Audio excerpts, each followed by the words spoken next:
শিক্ষার্থীকে ধর্ষণ চেষ্টার ঘটনার প্রতিবাদে ৩ দিনের আন্দোলন স্থগিতের ঘোষণায় অনেকটাই শান্ত জাহাঙ্গীরনগর বিশ্ববিদ্যালয় ক্যাম্পাস। আরও খবর জানতে যুক্ত হচ্ছে সোহান সিরাজের সঙ্গে। সোহান, এই মুহূর্তের পরিস্থিতি জানতে চাই, কখন এই ঘোষণা দেওয়া হয়েছে যে তারা যে ৩ দিনের আন্দোলন ছিল সেটি স্থগিতর ঘোষণাটা আসলে কখন এসেছে এবং তার পরবর্তী পরিস্থিতি কী?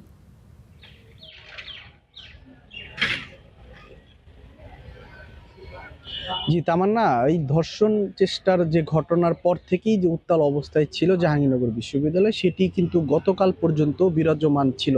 তবে গতকাল দিনব্যাপী কিন্তু এই যে আমার পেছনের যে প্রশাসনিক ভবনটি রয়েছে সেটি কিন্তু অবরোধ করে রেখেছিল এখানকার আন্দোলনকারী যে শিক্ষার্থী যারা ছিল তারা, এবং তারা কিন্তু এইখানকার যে ফটকেও তালা ঝুলিয়ে দিয়ে সামনে অবস্থান করছিল।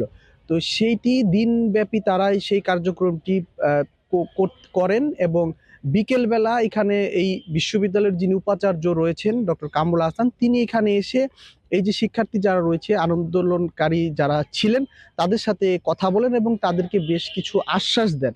সেই আশ্বাসের পরিপ্রেক্ষিতে এখানে একটি ভিসির সাথে এই আন্দোলনকারী শিক্ষার্থীদের প্রায় ঘণ্টাব্যাপী একটি আলোচনা হয়। সেই আলোচনায় মধ্য দিয়ে কিন্তু আন্দোলনকারী শিক্ষার্থীরা কিছু দাবি দেওয়া তুলে ধরে। সেই দাবি দেওয়ার মধ্যে ছিল যে ৭ দিনের মধ্যে যেই তদন্ত কমিটির রিপোর্ট দেওয়ার কথা, সেটি যেন ৩ দিনের মধ্যে দেওয়া হয়, এবং ৩ দিনের মধ্যে যে অভিযুক্ত রয়েছে তাকে গ্রেফতার করা না গেলেও তাকে যেন শনাক্ত করা যায় যে এই অভিযুক্ত ব্যক্তিটি আসলে কে, সেই শনাক্ত করে। এবং এই দুটি দাবির পেশ করে কিন্তু তারা এই ৩ দিনের জন্য যে তাদের আন্দোলন কর্মসূচি সেটি কিন্তু স্থগিত ঘোষণা করে, এবং সেটি করার পরেই ক্যাম্পাসে যে কর্মচাঞ্চল্য তারা সেটি কিন্তু ফিরে আসে। এবং আমি আজকে সকাল থেকে কিন্তু দেখছি যে এখানে যে প্রশাসনিক ভবনে কিন্তু যারা কর্মকর্তা কর্মচারী এবং শিক্ষক যারা রয়েছে তারা কিন্তু সেখানে প্রবেশ করছে, এবং এর মধ্য দিয়েই বলা যায় অনেকটাই স্বাভাবিক অবস্থায় ফিরে এসেছে জাহাঙ্গীরনগর বিশ্ববিদ্যালয় ক্যাম্পাস।